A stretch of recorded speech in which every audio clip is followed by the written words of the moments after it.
He knew that evil wins when good people stay silent. And so for the rest of my life, I will make sure nobody ever imagined it could reach this point. Not the fans, not the staff, not even Erika himself. But tonight, the unthinkable has happened, and Erika Kirk has been thrown into chaos, blindsided, exposed, and humiliated in a way no PR strategy, no public image, no expensive crisis team could possibly fix.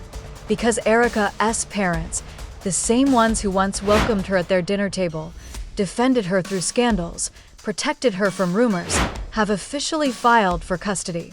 The filings, the statements, the allegations embedded inside those papers are detonating across the internet like wildfire, turning this into one of the most chaotic, unhinged, emotionally explosive moments the Kirk family has ever been forced to face. Insiders claim Erika never even sensed it coming. She believed the worst was already behind her, the leaks, the whispers, the late-night speculation, the voice notes showing her calculated, cold, quietly ambitious nature. But Erika's parents filing for custody wasn't just backlash, it was a declaration of war. Sources close to the situation say Erika's mother cried through the entire signing process. His father reportedly muttered, "We have no choice. Not after what we discovered." And that sentence alone has set the entire internet on fire. What did they uncover? What was so severe, so shocking, so volatile that two private, measured, protective parents would take legal action that publicly drags Erika into the spotlight and blows this crisis wide open? And here's the part nobody expected. Insiders say the custody filing isn't even the final twist. There is something bigger, something buried deeper in those files, something waiting to surface, and once it does, this scandal will explode far beyond anything we've seen yet. Because long before the filings, before the frantic calls and midnight lawyers, before documents leaked into group chats like gasoline, Erika believed she had won them over completely.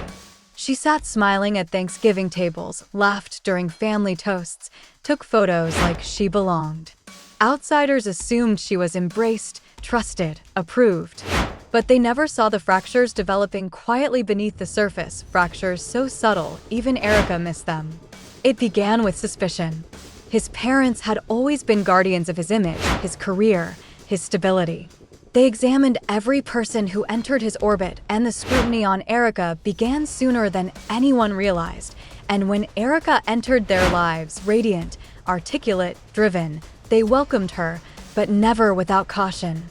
They admired her determination, respected her intelligence, but something about her energy felt more performed than natural. She didn't seem grounded. She seemed rehearsed, like every smile, every compliment, every laugh was part of an act. The dutiful wife, the perfect political partner, the woman who always knew what to say, but when eyes weren't on her, her expression shifted, colder, sharper, calculating. Like someone who wasn't just part of the family, but studying it, learning where influence lived and how to claim it. Still, Erika loved her, and that mattered more than any uneasy instinct. Until the red flags stopped being small enough to ignore, Erika began taking control in ways nobody approved. She scheduled meetings under Erika's name, spoke to donors privately, dismissed his advisors, and arranged interviews as if she were running his entire operation. Erika's parents tried to be patient. Ambition, they thought. Stress. Pressure. But Erika never asked for permission, she took it. Piece by piece. Quietly. Strategically. The first crack came the night Erika's mother overheard her whispering on a call, saying Erika needed to follow more and lead less. That moment didn't just sting, it lingered. Not because she said it, but because she said it casually, like the thought was normal. Expected. Practiced. Still, they stayed silent. Then everything shifted. Erika's father found messages, nothing explosive in content, but alarming in tone. Erika messaging a strategist who openly disliked Erika, speaking coldly, dismissively about him. When confronted gently, instead of explaining, she snapped. She insisted Erika needed guidance, that his career required someone stronger to steer him. She spoke like someone used to being in charge, not discussing a husband, but a project. A piece on her board. That was the first moment Erika's father felt something unfamiliar toward her. Fear. From then on, they paid attention to her alliances, her calculated friendships.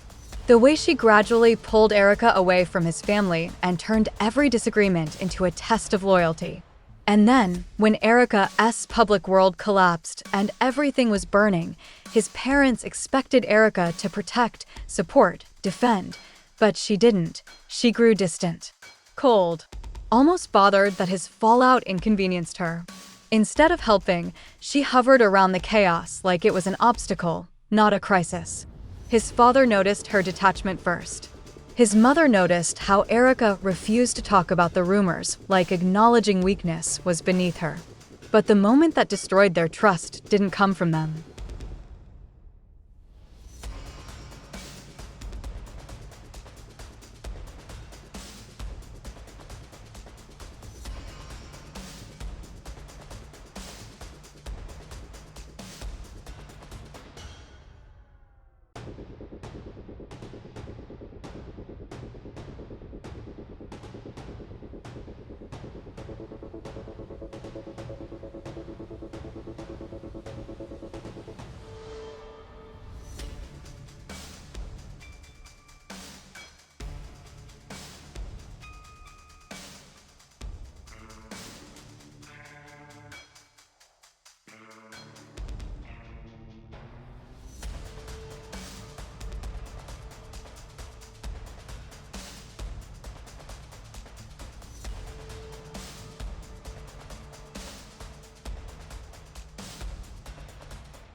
It came from someone they never saw coming. A former family friend had been watching quietly for months.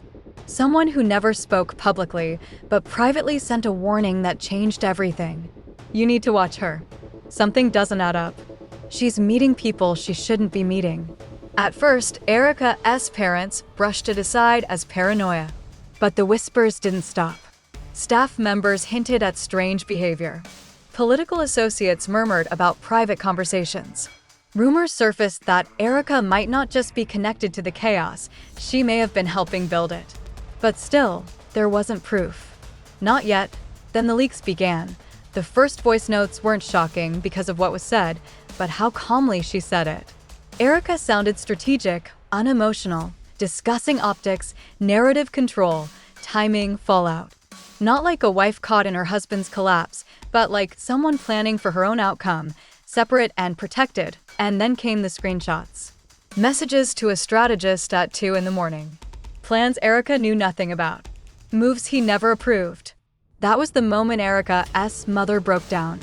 She whispered to a friend, "I don't recognize her anymore." But the leaks only got darker. A call log showing contact with a federal liaison. A bank transfer dated suspiciously close to the beginning of the fallout. A private government meeting that Erika never disclosed, not to Erika, not to his parents, not to anyone. Erika's father was furious. His mother was devastated. And Erika himself, he was crushed. Then came the discovery that changed everything, something buried in the custody documents. Something Erika denied, concealed, manipulated for months. Something tied not just to Erika, but to the next generation of the family. Something that made his parents look at each other with faces pale and frightened and say, "We can't let her control this anymore." Whatever was hidden inside those files wasn't trivial or emotional. It was serious. Serious enough that they didn't confront Erika. Serious enough that they skipped every conversation and went straight to court. Serious enough that they filed immediately, and when the paperwork revealed what Erika was really hiding, it wasn't just secret meetings. It was people entering and leaving the family home, security logs, page after page after page. Late-night entries that didn't match Erika's stories. Early morning exits she never mentioned. And the detail that froze the blood in Erika's father's veins. Multiple entries marked federal clearance override. He slammed the file shut. No, absolutely not. We're stopping this now. It sounded impossible, but it wasn't. The system logs were undeniable. Someone with federal-level clearance had entered the home repeatedly, quietly, and secretly, and Erika was the one who authorized it. These weren't friendly visits or routine check-ins. They were covert entries, each occurring when Erika was at his weakest, isolated, and overwhelmed. Someone was using Erika to gain access to the family, and she allowed it. That was the moment Erika's parents understood they were not facing normal marital issues or dishonesty. They were facing coordination. The second blow came when they reached Exhibit FA, transcripts not of calls or messages, but of therapy notes from sessions Erika attended alone. Erika had no idea these records even existed.